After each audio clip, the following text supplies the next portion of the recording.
What's up guys, what's up girl? Vous allez bien, vraiment que tout le monde va bien, en tout cas moi ça va grâce à Dieu. Et donc du coup aujourd'hui on se retrouve pour une nouvelle vidéo dans laquelle je vais faire un question girl tag. Donc du coup j'ai pris les questions chez une youtubeuse anglaise et si vous voulez savoir de qui s'agit-il, posez-moi les questions dans les commentaires ou tout simplement sur Insta parce que j'ai pas trouvé utile de la mentionner. Voilà. Donc du coup passons à la vidéo.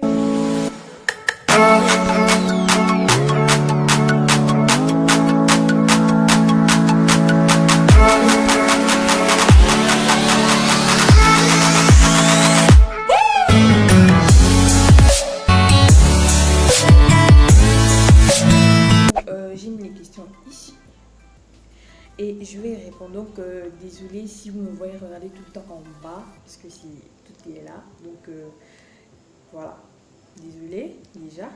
Donc petit disclaimer, j'aimerais aussi préciser que c'est pas parce que c'est un Christian Girl Tag que les musulmans, les athées, les bouddhistes sont exemptés de suivre. Non, non, non. C'est pas comme ça que ça se passe. Mais de toute manière, voilà, sans blague, ça peut vous apprendre plein de choses sur la Bible et les chrétiens. Donc, voilà quoi. Donc, du coup, première question. Ton verset préféré, le verset de la Bible que tu préfères. Sauf que moi, j'aime beaucoup de versets bibliques. Il y a beaucoup de versets que j'aime, donc je ne peux pas vous dire que j'aime tel, parce que sincèrement, c'est difficile à choisir. Mais je vais quand même prendre un verset. Comme en ce moment, je suis en train de lire le livre aux Romains. Donc, je vais prendre un verset dedans. En fait, j'ai oublié la référence, mais je sais que le verset dit que Christ prouve son amour envers nous alors que nous étions encore pécheurs, que le Seigneur est mort pour nous en fait. Bon, je vais rechercher la référence, je vais la mettre juste là. Mais voilà. Donc du coup, j'aime beaucoup ce verset parce que ça prouve l'amour de Dieu, ça prouve vraiment l'amour inconditionnel de Dieu, ça prouve que le Seigneur nous aime vraiment, voilà quoi, de manière infinie. Et il est parti mourir à la croix bien avant que nous ne naissions, bien avant. On ne pouvait même pas savoir que nous allons exister un jour, mais il est parti mourir. C'est un verset qui me touche vraiment personnellement. Voilà. Donc voilà. Ça. Deuxième question. Quel est ton livre préféré dans la Bible? Ok, d'accord. Mon livre préféré, je dirais que c'est le livre de l'Apocalypse. Sincèrement, beaucoup de gens n'aiment pas le livre et je ne comprends pas pourquoi en fait. Moi, je trouve que le livre de l'Apocalypse, c'est un livre mystérieux, c'est un livre, en fait, c'est un livre de révélation en fait. Et moi, j'aime beaucoup les révélations, Et donc, voilà pourquoi j'aime ce livre. Du coup, c'est un livre de révélation, c'est un livre de vraiment qui montre tout ce qu'est-ce qui va se passer dans l'avenir, comment ça va se passer, pourquoi. Bref, ça répond à plein de questions au sujet de notre avenir. Et comme, voilà quoi, moi, j'aime beaucoup tout ce qui est révélation, tout ça. Donc voilà pourquoi j'aime beaucoup ce livre. Et on met ce livre entre parenthèses. Et j'aime aussi le livre de Daniel, si vous connaissez. C'est un livre qui est aussi un peu en concordance avec le livre de l'Apocalypse. Parce qu'il y a beaucoup de révélations qui sont dans le livre de Daniel, qui sont confirmées dans le livre de l'Apocalypse. Donc voilà, j'aime c'est ça. Ce sont mes livres favoris. Mais à part ça, en fait, j'aime beaucoup de livres comme le livre de Proverbes, le livre de Psaumes, mais beaucoup plus le livre de Proverbes parce que c'est un livre de sagesse. Vraiment, si vous voulez être mature, vraiment, je vous recommande ce livre-là parce que c'est un livre qui a été écrit par l'homme le plus sage qui soit. Quoi. C'est l'homme le plus sage qui soit, Salomon. Quoi. Bon, majeure partie a été écrit par Salomon, donc c'est un livre rempli de sagesse. Vraiment, si tu as des problèmes, et j'aime beaucoup ce livre parce que c'est pratique, genre ça te donne des conseils dans des situations pratiques, de manière générale, mais de manière aussi pratique. Donc, troisième question, qu'est-ce que tu préfères dans ton église? J'aime beaucoup les choses de mon assemblée, en fait, parce que j'aime pas trop utiliser le mot église, parce que dans la Bible, la définition que donne la Bible du mot église, c'est l'ensemble des personnes qui ont donné leur vie à Christ. Donc, j'aime utiliser le mot assemblée. Du coup, mon assemblée, j'aime beaucoup de choses. La chose que j'aime le plus dans mon assemblée, c'est le fait qu'il y ait beaucoup de réunions de jeunes en fait. Parce que ça me permet de voir qu'il y a d'autres jeunes aussi qui sont chrétiens et qui ont donné leur vie à Christ et qui marchent avec le Seigneur. Et ça m'encourage à continuer, à me donner à fond, à persévérer. Ça m'encourage, ça me booste à chaque fois que je vais à des réunions de jeunes et je vois des gens comme moi de 16, 17 ans, de 15 ans, mais qui sont chrétiens. C'est juste magnifique, c'est juste waouh. Donc c'est un peu ça quoi. Voilà, j'aime beaucoup ça parce que durant les réunions des jeunes, on nous apprend plein de choses. Ce sont vraiment des rencontres de jeunes et c'est trop bien en fait. Ça, on nous apprend plein de choses par rapport à la jeunesse et tout ça. Prochaine question, c'est quatrième question. Quatrième question, qui est ton personnage préféré de la Bible? Alors, mon personnage préféré, si je dois choisir, parce que vous me connaissez déjà, j'ai du mal à choisir.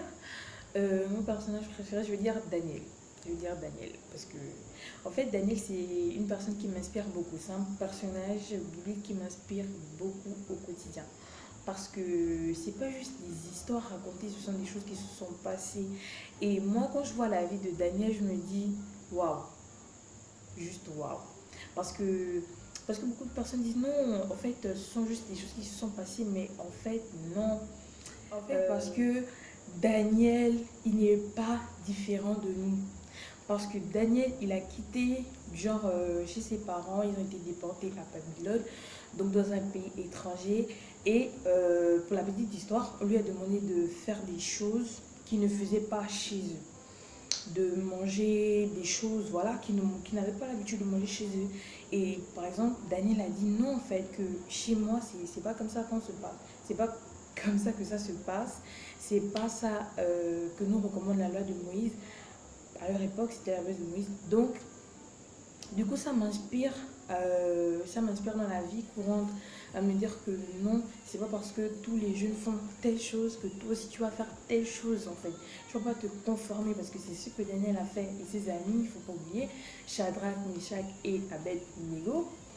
Donc c'est un peu ça. Je vais aussi choisir un personnage féminin parce que je suis une fille. Déjà, en fait, tous les personnages féminins de la Bible, je pense que ce sont des dames juste waouh. Bon, je pourrais dire Esther, Ruth, voilà. Ce sont aussi mes personnages préférés en griffe. Ce sont aussi des personnages qui m'inspirent. Ruth, par rapport à son amour pour sa belle-mère, vraiment son amour pour sa belle-mère, aimer les gens de manière désintéressée, vraiment ça a porté des fruits parce que si Ruth, elle avait été égoïste, elle ne se serait jamais mariée avec Boaz, qui était un homme très très très riche en son temps. Donc du coup vraiment ça m'incite à aimer les gens de manière désintéressée, non pas pour ensuite voilà avoir des choses, mais ça m'incite aussi à dire non, des fois aussi il faut savoir aimer sans forcément recevoir de l'amour. Esther, voilà, c'est un personnage aussi inspirant, tout le monde connaît la reine Esther. Elle a été une actrice principale dans la survie de tout un peuple. C'est énorme quoi. C'est juste waouh, you know. Donc en tout cas, t'as capté ce que j'ai dit. Parce que la reine Esther, c'est juste magnifique en fait. C'est la reine Esther. C'est la reine Esther. Voilà. Donc quelle est ta place favorite pour prier? Pour prier, c'est la chambre, mais on peut prier en tout temps, en tout lieu, voilà, à tout moment, que ce soit à l'école, au travail, je sais pas, tout moment, bref, à tout moment on peut prier. La Bible dit prier sans cesse, donc, mais sinon on peut prier à tout moment en fait, il n'y a aucune contrainte, vraiment il n'y a aucune contrainte. Question, je pense sixième question. Es-tu baptisé et quelle est ton expérience? Ok. Oui, oui, oui, oui, oui, je suis baptisée, oui, je suis baptisée. Ouais, je suis baptisée. Je me suis baptisée. C'était trop bien en fait. C'était juste magnifique. Non, vraiment, es-tu baptisée? Oui. Et mon expérience, vraiment, ça c'est très. Non, ça s'est tellement bien passé.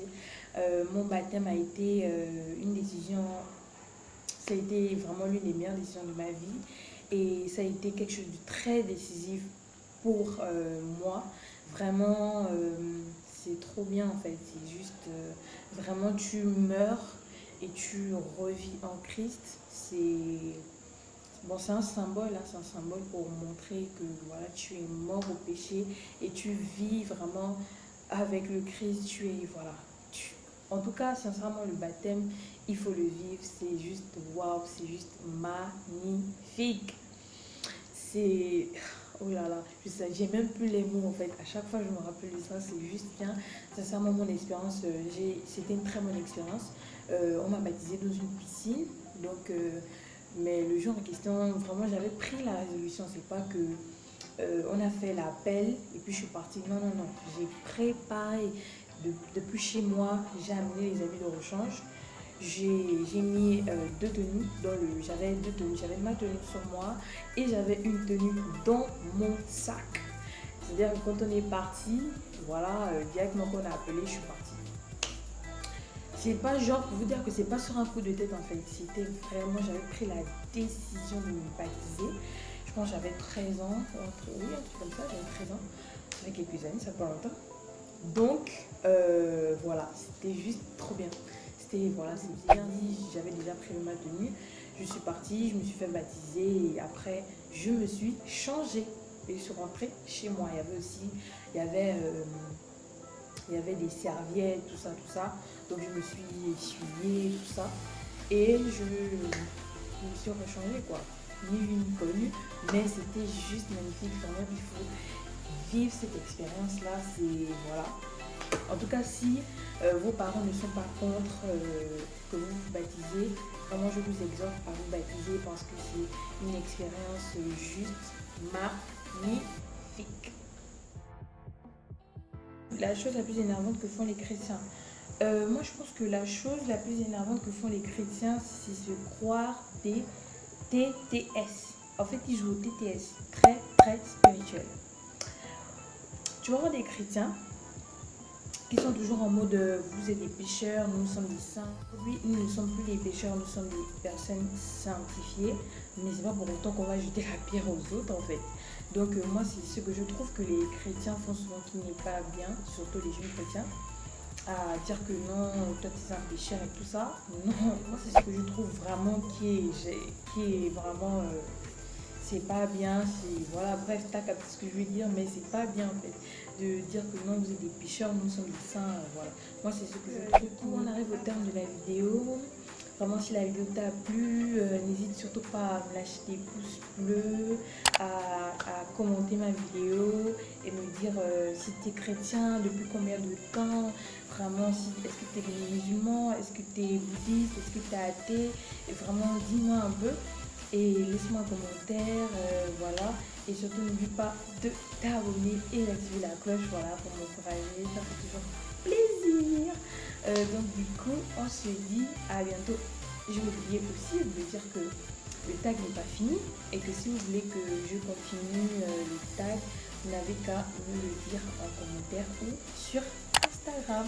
Donc voici mes réseaux sociaux. Donc du coup la famille, on se dit à la prochaine pour une nouvelle